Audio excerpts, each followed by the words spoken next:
Una vez que hemos visto diferentes técnicas de extinción, de avance seguro, de protección, vamos a ver ciertas consideraciones que hay que tener en cuenta, ya que no hay dos incendios iguales y las técnicas de extinción y de avance pueden variar en función de la situación que nos encontremos. Hay que ser flexible, hay que interpretar lo que está sucediendo y tratar de trabajar de la manera más eficiente. Vale, vamos a ver en estas consideraciones, pues vamos a repasar un poquito, no sé si lo hemos visto, pero vamos a repasarlo, lo que es un incendio infraventilado y cómo nos va a repercutir a la hora de proyectar agua. Vamos a hablar también de qué pasa cuando el incendio tiene un flujo bidireccional, cuando tiene un flujo unidireccional. Vamos a ver también algún caso en el cual una antiventilación que nosotros hacemos por defecto y que en un principio creo que es correcta, pero puede perjudicarnos y por lo tanto tenemos que saber interpretarlo. Vamos a verlo luego a continuación. En ciertos comportamientos del flujo de gases por los vientos externos o por la situación ambiental que tenemos, pueden modificarse los flujos de gases cuando hacemos la ventilación. Por lo tanto, vamos a, por lo menos, saber interpretar y poder reconocer esa situación. Luego, bueno, más adelante, ahora en este apartado vamos a ver estos puntos que hemos comentado. Luego hablaremos un poco también de la sobrepresión que generamos y del arrastre de aire que generamos cuando lanzamos proyecciones y que en ciertas situaciones nos pueden perjudicar. Y luego vamos a dar un repaso de todo lo que hemos dicho para tener una imagen global de todo lo comentado. Vale, incendio infraventilado. Vale, el incendio infraventilado generalmente no tiene una corriente de... Bueno, no, generalmente en un incendio infraventilado, por definición, es un incendio que su ventilación es muy limitada. Entonces, como consecuencia, la potencia de incendio no debería de ser muy elevada si el incendio realmente está infraventilado. En este caso las pulsaciones serían cortitas, poco agua, porque no tenemos, el agua no se va a evacuar por ningún exutorio porque el incendio es infraventilado, y además la temperatura en este caso no debería de ser excesivamente elevada. Puede serlo si el incendio lleva mucho tiempo haciendo marcha, etcétera, pero en este caso podría ser fácilmente controlable con pulsaciones cortas y poco caudal. Y todo el vapor que generemos bastará en la habitación. Por lo tanto, ese es el control que tenemos y la precaución que tenemos que tener en este caso. Vale, luego el incendio, bueno, esas pulsaciones cortas vamos a recordar de forma visual cómo son. Realmente son cortitas y como vemos, pues con muy poquito caudal, muy cortitas. También hay que... Bien, esa es la pulsación que podríamos hacer en estos casos con dominancia. Eso no quiere decir que en algún otro incendio podamos hacer alguna otra pulsación, pero esta sería la dominante en este tipo de escenarios. Vale, luego podemos tener un flujo bidireccional, ¿vale? Los gases calientes salen, el aire fresco entra y aquí el incendio sí que está ventilado. Hay situaciones que pueden generar mayor potencia de incendio, pero aquí ya tenemos una potencia de incendio. ¿De qué va a depender?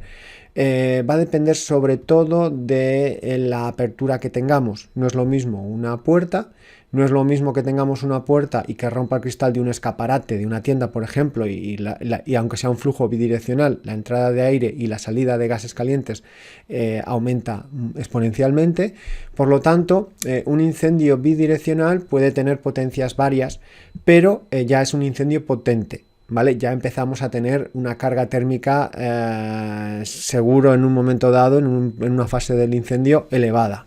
Entonces podemos alternar las pulsaciones cortas con las pulsaciones largas. Vamos a ver un poquito de forma visual las pulsaciones largas que nos ofrecen. ¿Vale? Las pulsaciones largas nos ofrecen... vale, a ver si paro. Nos ofrecen mayor caudal, ¿vale? Vale, nos ofrecen mayor caudal, mayor alcance, alejamos donde se evapora el agua y el agua se nebuliza y cae una lluvia nebulizada, ¿vale? Que se queda flotando en el aire y con el poco del tiempo cae al suelo, y eso muchas veces es lo que más nos quema. Los gases que se generan al ser un incendio ventilado supuestamente se van a evacuar, ¿vale? Con mayor o menor dificultad dependiendo de la ventilación que tengamos. Pero con esta pulsación tiramos más caudal, podemos contrarrestar mayor potencia de incendio, generamos más vapor, pero ese vapor, si el incendio está ventilado, que en este caso sí que tiene que tener alguna ventilación, se va a evacuar parte de ese vapor de agua, pero es importante también que esa agua nebulizada, esas gotas que van a caer, pero se van a quedar flotando un ratito en el espacio, están alejadas de nosotros. Eso nos va a provocar que la sensación térmica también sea mejor, a pesar de generar más vapor. Por lo tanto, bueno, simplemente que tenemos que ir alternando este tipo de pulsaciones cortas con pulsaciones largas, dependiendo de la situación que tengamos, dependiendo de la ventilación que tengamos, dependiendo de la potencia de incendio, nos tenemos que adaptar. Vale, luego tenemos cuando el flujo puede ser unidireccional, ¿vale? Aquí sabemos que la potencia de incendio aumenta de forma paulatina si tenemos este flujo, pudiendo conseguir el incendio mayores potencias de incendio y por lo tanto mayor cantidad de caudal debemos de proyectar para extinguir o para realizar un avance seguro. También es cierto que solemos tener mayor ventilación, ¿vale? Bueno, tenemos mayor ventilación porque los flujos calientes salen por un sitio y el aire fresco entra por otro. Si nosotros tenemos un flujo de la ventilación natural que nos favorece, aire fresco que entra por nuestra espalda y los gases salen por otra salida que no va hacia nosotros, entonces en este caso podríamos tirar más agua el vapor se nos iría y no iría hacia nosotros la mayor parte de ese vapor, ¿vale? Por lo tanto tendríamos una situación idónea para realizar esas pulsaciones largas. Siempre hay que llevar una precaución y hay que hacer un testeo de lo que está sucediendo, pero este flujo es muy beneficioso para la extinción. También tiene consecuencias. Hay que proteger ese aumento esa salida de gases calientes que se van a dirigir de forma más intensa hacia una salida. Hay que hacer una protección de fachada o lo que corresponda. Vale, pero luego tenemos otra situación que es todo lo contrario. En lo que se refiere a nosotros, a la comodidad en la extinción. La potencia de incendio ya hemos dicho que aumenta, pero si tenemos una corriente térmica en contra, tenemos un problema. ¿Vale? Tenemos un problema y por lo tanto debemos de buscarle alguna solución. Las pulsaciones largas, ¿vale? Pueden ofrecernos eso que hemos dicho que nos ofrecen las pulsaciones largas, mayor caudal y alejar ese agua nebulizada de nosotros. Los gases el vapor de agua que se evapore tendrá una fuente de ventilación, una fuente de evacuación, pero realmente digamos que el vapor puede venir hacia nosotros. Por lo tanto, en este caso hay que testear constantemente la pulsación, pero una pulsación más larga puede beneficiarnos. Incluso en este caso, digamos que se ofrecen soluciones alternativas a los tipos de extinción que hemos visto. Y es la siguiente, ¿vale? Lars Axelsson nos mueve un poquito otras técnicas de extinción, son más americanas, pero bueno, podría ser una solución y como todo, pues todos acierto error, ¿no? Si nosotros la hacemos y no funciona, pues dejamos de hacerla, pero en ciertas situaciones quizás muy extremas no es una mala situación a plantearse. ¿Por qué? ¿Vale? Porque yo estoy alejando, ¿vale? Cuando yo hago chocar un chorro directo, en este caso ya no hablamos del cono, sino hablamos de un cono directo, ya veremos también luego cuando hablemos del arrastre, de la sobrepresión que genera un cono abierto y del arrastre de aire que genera un cono abierto, pero en este caso, bueno, un cono cerrado, ¿qué nos ofrece? ¿Vale? Nos ofrece que podamos proyectar el agua más lejos, ¿vale? Y que nuestro objetivo en este caso ya no es el colchón de gases, sino empapar el combustible. Algo hace en el colchón de gases, pero sobre todo lo que queremos es el foco que está inflamándose, empaparlo de agua. ¿Qué diferencia hay con la técnica del enfriamiento de gases típica con el cono abierto? Pues que nosotros vamos a limitar el agua nebulizada. ¿Vale? El agua nebulizada es ese agua que se queda en flotabilidad y que es la que más sensación de cocernos nos genera. Cuando nosotros rompemos el agua, para esto también necesitaríamos un poco más de caudal para que la gota sea gorda, ¿vale? Y cuando las gotas son más gordas caen al suelo. El agua en el suelo no es nunca bueno, pero no suele ser tan perjudicial como el agua que se queda nebulizada en el espacio, ¿vale? El agua que se queda en el suelo, se queda en el suelo y sí no es lo mejor, pero no es un problema tan grande como generar mucho agua nebulizada o mucho vapor de agua en un incendio que no ventila. Vale, si nosotros rompemos este chorro, generamos una lluvia encima del combustible. Hay que pensar también que hay que acertar, o sea, no es tirar agua y no parar, sino que a lo mejor tenemos que hacer como en el ataque exterior ofensivo, tirar agua y esperar o buscar una posición si es que llegamos. Entonces, ese agua que va a empapar el combustible va a ser determinante en la generación de gases, productos de la combustión y en la propia combustión. Si consiguiéramos, que no es fácil, si consiguiéramos realizar esta técnica empapando el combustible, pues podríamos mejorar en este caso el avance.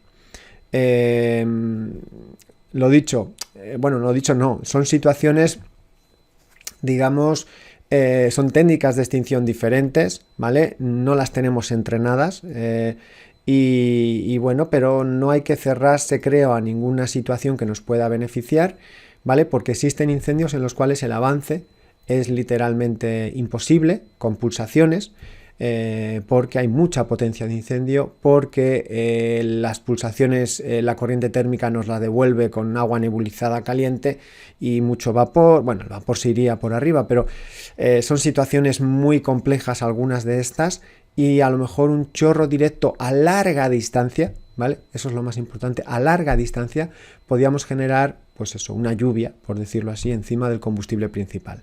Es una alternativa, ¿vale? Que no hay que descartar. Ni los europeos tenemos toda la razón, ni los americanos seguramente la tienen, y por lo tanto creo que son técnicas que podríamos empezar a plantearnos en ciertas situaciones, por supuesto. Vale, luego hay otra cosa también que puede pasar, ¿vale? Hablando de la antiventilación. Como ya sabéis, la antiventilación es cuando nosotros tenemos un incendio, cuando nosotros entramos por una puerta de una vivienda, por ejemplo, abrimos y cerramos o entornamos, porque como entramos con la manga no podemos cerrar del todo. Esto lo hacemos por varios motivos. El primero, seguramente y más vistoso, es para que los gases productos de la combustión no se vayan, por ejemplo, por una caja de escaleras, si estamos en un piso de viviendas. Por lo tanto, si dejáramos abierta la puerta, la caja de escaleras se llenaría de humo y la evacuación de posibles víctimas de otras viviendas colindantes se haría muy compleja, porque tendríamos que ventilar esa caja de escaleras y el humo sabemos que es muy escandaloso, enseguida se dispersa. ¿Vale? Por otro lado, también, como norma general, cuando nosotros cerramos la puerta o entornamos la puerta y generamos la antiventilación, digamos, no le estamos ofreciendo un flujo de aire fresco al incendio, o no estamos permitiendo que se produzca un flujo unidireccional. La potencia de incendio en estos casos se mantiene, ¿vale? Se mantiene y no evoluciona haciendo mayor potencia de incendio. Por lo tanto, una antiventilación nos ofrece casi siempre buenas situaciones. ¿Qué puede pasar? ¿Qué situaciones puede pasar? Y esto hay que interpretarlo y luego después tomar decisiones, por supuesto. Que nosotros, si imagínate que nos dejamos la puerta abierta y tenemos un flujo unidireccional, que eso tiene un riesgo importante, que es que los gases de incendio van a ir con mayor intensidad hacia el lesutorio de gases calientes y por lo tanto habría que realizar una protección, ¿vale? Porque aquí esto va a aumentar. Si nosotros cambiamos el flujo de un flujo bidireccional a un flujo unidireccional, la potencia de incendio crece y por lo tanto salen más gases calientes productos de la combustión y hay que proteger la zona por donde salen esos gases, ¿vale? Pero la entrada de los bomberos en este caso, ¿vale? A nivel de seguridad bomberil y a nivel de avance, pues es mucho más cómoda, mucho más segura, incluso nos puede favorecer en la búsqueda de víctimas que haya antes del incendio. En fin, es una situación más cómoda para trabajar, tener una bien sea ventilación natural o incluso si hablamos de la ventilación ofensiva, una ventilación forzada. Pero bueno, en este caso hablamos de ventilación natural, que de forma natural nos dejamos la puerta abierta sin querer y notamos que avanzamos mejor. Y que al cerrar la puerta o entornarla, puede ser que se dé esa otra situación, que porque tengamos un viento dominante hacia hacia el exutorio o cualquier otra circunstancia de vientos que en una vivienda son muy complejos, y más cuando hay más viviendas alrededor, en calles, etcétera, pero que la corriente natural del aire genere una corriente térmica hacia nosotros. Está claro que no tiene un flujo unidireccional, pero esto puede ser peor que esto en ciertos casos, ¿vale? Por lo tanto, es una situación a valorar. Tomar decisiones. En este caso depende de la intensidad. Si podemos avanzar aunque tengamos una corriente térmica en contra, evitamos que se llene de humo la escalera y además extinguimos el incendio con menor potencia de incendio, pues bien.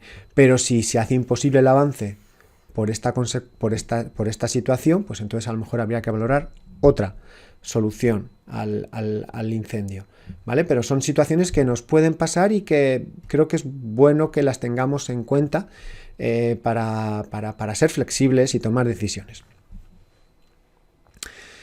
Vale, vamos a hablar ahora sobre las consideraciones a tener en cuenta sobre la sobrepresión que se genera y el arrastre de aire, sobre todo cuando tenemos el cono abierto. Cuando tenemos el cono cerrado también, pero mucho menos, ¿vale? Y luego vamos a ver todo de una forma general. Vale, la proyección del agua, ¿vale? Hablamos del cono, del gas cooling, hablamos de las pulsaciones que hacemos, bien sean cortas o largas, generan un arrastre de aire, ¿vale? Y como consecuencia, como el cono está abierto, generamos unas zonas de sobrepresión. ¿Qué generan estas zonas de sobrepresión? Que los gases tiendan a irse hacia donde menor resistencia tengan, ¿vale? Entonces, bien, si tenemos una apertura natural y estos gases se pueden dirigir por ahí, pues se irán por ahí sin ningún problema, ¿vale? Porque buscarán siempre la salida fácil, no buscarán el recorrido difícil, el que más resistencia les genere, ¿vale? Por lo tanto, es importante saber que con las pulsaciones en cono abierto generamos arrastre de aire y sobrepresión en determinadas zonas. Ese arrastre de aire puede generar que haya, como ya hemos comentado en alguna parte de la clase, que haya pequeñas inflamaciones que generalmente no suelen ser importantes porque también enfriamos y se produce un poco de todo. Pero bueno, nos vamos a centrar más en la sobrepresión que generamos en los incendios. Cuando tenemos un exutorio y dirigimos los gases hacia ese exutorio, todo va bien, no hay problema. Pero el problema viene cuando no tenemos un exutorio y el recinto es más pequeño. En ese caso, la sobrepresión que nosotros generamos con la pulsación, con el cono abierto o medio abierto, tiene que irse para algún lado, ¿vale? Por lo tanto, las zonas bajas que tienen menos presión, podemos dirigir dirigimos ese flujo de gases hacia esas zonas. ¿Qué pasa? Que a lo mejor estamos en esa zona, o a lo mejor estamos dirigiendo los gases hacia una ubicación donde hay víctimas, ¿vale? Por lo tanto, tenemos que valorar esa sobrepresión que nosotros generamos, que generalmente, si el incendio tiene potencia, van a estar dirigidas hacia su flujo natural de ventilación, pero también se da el caso, que luego vamos a ver un vídeo, en el cual ese flujo de gases no tiene escapatoria y por lo tanto nos va a volver a nosotros, si no tenemos, en el caso de que nos vuelva, pero también podemos pensar en una víctima que la puede perjudicar, ¿vale? Por lo tanto, es una situación que podemos generar tanto si estamos a la entrada de una habitación y esa habitación es cerrada, ¿vale? Los gases nos pueden volver, o estamos en un pasillo, en fin, diferentes situaciones en las que lo que nosotros empujamos no tenga salida y por lo tanto tendrá que ir por algún lado. Vale, vamos a ver ese vídeo que os he comentado, en el cual se ve bastante claramente cómo aquí no hay, entiendo, no veo ningún exutorio a esta casa de madera que han incendiado. Entonces va a pasar lo siguiente. ¿Vale? Aquí se hace un control de gases sin actuar sobre el foco principal, ¿vale? Y como ya hemos dicho, el control de gases es un avance seguro para acceder hasta el foco y extinguirlo. Si yo enfrío solo los gases y no voy al foco principal, el incendio se reiniciará, ¿vale? Lo mantendremos en el tiempo, bajaremos su intensidad, pero los gases por apagar los gases, el incendio que estará al fondo, si sigue pirolizando y sigue combustionando, y fijaros cómo esa sobrepresión que nosotros hemos generado ha incrementado incluso el incendio, porque estamos arrastrando aire y sobrepresionando y removiendo esos gases. Aunque sí que estamos enfriando, también estamos aportando aire a un recinto que en un principio está infraventilado. Entonces le estamos aportando aire, estamos removiendo, estamos enfriando, estamos haciendo muchas cosas, pero todavía no hemos atacado el foco principal. Y además, fijaros, los gases muchas veces escupen hacia afuera, ¿vale? Salen por las zonas bajas. ¿Por qué? Porque no tienen otra salida y la tienen que buscar. Y todavía no estamos actuando sobre el incendio, ¿vale? Entonces, es lo que está sucediendo. Realmente estamos aumentando. Antes no estaba esto incendiado y ahora sí. Esto hay que valorarlo, ¿vale? Se da la situación que podemos incrementar la potencia de incendio realizando esta tarea si no atacamos, si aplicamos, en este caso creo que han aplicado bastante pulsaciones, han arrastrado mucho aire, han sobrepresurizado mucho y a lo mejor eso ha creado un aumento en la intensidad del incendio, ¿no? Porque lo que ofrecemos y lo que se genera al final se apagará, pero bueno, en este caso fijaros, la potencia ha aumentado, ¿vale? Y los gases han salido por debajo, ¿vale? Porque no tenían vía, que yo por lo menos no veo una vía en ese caso, ¿vale? Entonces, ¿qué es lo que en estos casos se puede o se podría hacer, ¿vale? Como propuesta, ¿vale? Es realizar esta técnica. Es muy americana, ¿vale? Es cierto, lo cual no quiere decir que sea del todo mala, pero ¿qué pasa? Cuando nosotros realizamos este cono, rompemos el agua en el techo, generamos una lluvia, pero el flujo de gases lo mantenemos, ¿vale? Es como cuando hacemos el ataque exterior ofensivo. Si yo abro el cono, arrastro. En este caso, si cierro el cono, el arrastre es infinitamente menor. Y esa gota que rompe no nebuliza o nebuliza muy poco. Entonces el agua que cae como una lluvia y como veis los gases no escupen, ¿vale? A ver si se aprecia, ¿vale? Claro, lo difícil aquí es acertar y tirarle a combustible, ¿vale? Si yo no tengo a vista el combustible y ese agua que salpico no salpica el combustible, entiendo que no es nada eficiente, ¿vale? Pero podría llegar a ser una solución, ¿vale? Considero. Siempre y cuando tengamos el combustible a vista, que a lo mejor, si lo tenemos a vista, podemos proyectar agua sobre el combustible, haciendo una proyección de agua sin mucha presión sobre el combustible, o a distancia hacer un ataque directo, porque el vapor que se genera se va a generar lejos. Hay que ser flexible, ¿vale? Pero bueno, como alternativa, creo que podíamos por lo menos tenerla en cuenta, si es que tenemos el combustible a tiro por un rebote del agua, ¿vale? Si lo tenemos directo a vista, pues tiramos agua sobre el combustible. Pero en este caso, a lo mejor el control de gases simplemente es un avance seguro y nosotros, enfriando gases, no llegamos a extinguir, sino simplemente estamos minimizando el riesgo. Vale, entonces, bueno, una solución a este problema, ¿vale? O una alternativa que podemos tener, por lo menos para tenerla en cuenta, ¿vale? Es importante que este agua que salpique llegue al combustible. Si no llega al combustible, no tiene ningún sentido, ¿vale? Y si lo tenemos directo, pues más eficiente es tirarle agua directamente. Vale, entonces, nada, una visión general, ¿vale?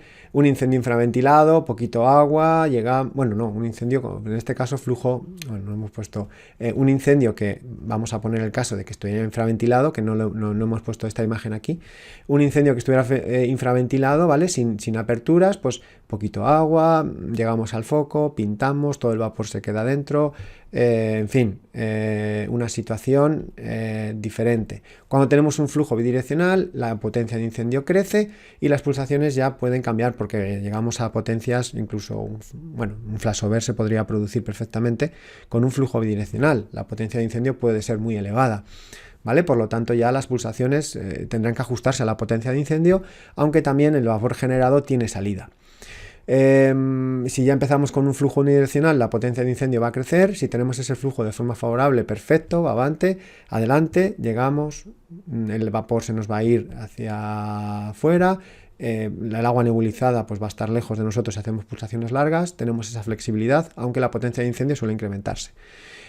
Cuando hacemos la ventilación y de repente nos viene un flujo en contra, pues hay que valorar y hay que sobre todo entender para tomar decisiones, ¿vale? No quiere decir que con esto no hagamos la antiventilación, sino lo que quiere decir es que valoremos.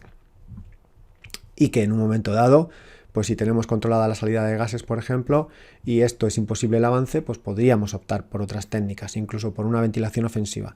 Pero eso son cosas a valorar. No estoy diciendo que nunca hay que hacer la ventilación, sino que hay que reconocer cuando la antiventilación nos perjudica. Podemos incluso avanzar sabiendo que nos está perjudicando la antiventilación, si podemos, porque sabemos, porque tenemos otras vías, porque no queremos inundar la escalera de humo, etcétera. Pero entenderlo es muy importante, yo considero. Vale, y luego pues, si tenemos un flujo en contra, pues esto es lo peor y aquí ya pues podríamos utilizar alguna técnica diferente, depende si podemos avanzar o no, pero bueno, es una situación, pulsaciones más largas, alejamos el vapor, alejamos el agua nebulizada, ¿vale? Y luego la sobrepresión que generamos cuando realizamos proyecciones, si la tenemos dirigida perfecto, pero si no, pues otra cosa a tener en cuenta. ¿Vale? Que podemos adaptarnos con una adaptación de nuestras técnicas de extinción, con un chorro compacto si es que el rebote puede hacer que el agua llegue al combustible, por un ataque directo aunque estemos lejos, porque el avance, porque depende, o sea, hay que adaptarse, ¿vale? Lo importante es reconocer para poder tomar decisiones.